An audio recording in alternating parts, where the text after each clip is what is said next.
I'm Jim Shipstead, one of the pastors here at the First Congregational Church of Anaheim. I'd like to welcome you to encouragement for today. I want to thank you for all your prayers, for the food that's been brought over, for the cards, flowers, all those kinds of things. We feel really blessed and cared for. Last Friday, Penny went in for a total knee replacement, and when she had awakened from surgery, she saw an old friend of hers named Kibra. And years ago, Kibra was from an area right next to Ethiopia, Eritrea.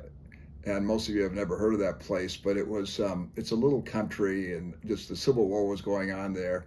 And she had to walk out of that country with some of her family members. Some of them didn't make it, unfortunately. And I remember her and her husband ended up staying at our home with their two kids. And this was a long time ago. And we probably hadn't seen them for like 35 years. And when Penny came out of surgery, she saw her there, and they couldn't believe it was like a reunion. And Kibra is now one of the head nurses there at St. Joe's Hospital, and she made sure to let her fellow nurses know to take good care of Penny. And that was really just a precious blessing from God. Then also our neighbor across the street, turns out that he sells his high-end equipment.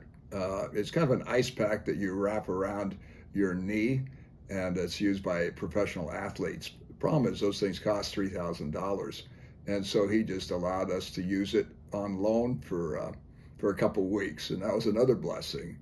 And then Jim Taylor allowed us to use his refrigerator, which we brought into our room, and that's worked out well. Penny has her own little apartment like up there, and we go up there. She can't go up downstairs very well yet.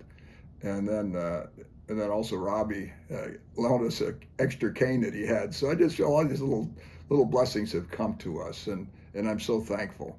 I'm so thankful for the good medical care we receive here. I was talking to a friend of mine, Simon Gounder, and he was telling me some of the challenging things that he's been through in life, and he wrote this prayer I thought was really good. It's called today's faith confession prayer. He said, "My weeping has endured for a night, but my night season is over, and the morning is here. My eyes are fixed on the Lord, and not on my problems. The agenda of the enemy is to get me distracted by my circumstances. I rest in the secret place of God's presence. The Lord will give me a double portion, and I will no longer experience shame. He has made my feet immovable and has taught my hands to battle and my fingers to make war.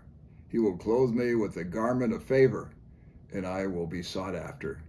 God delights in me. He is my rock and my God. I will not be turned away from that which he has promised me. Amen." And I thought that was a very good prayer. And I hope if you're going through a challenging time, whether it's surgery of some type or health concerns or maybe challenges with people you work with or whatever, I just pray that God gives you comfort and strength and that you experience his peace. Have a great day today.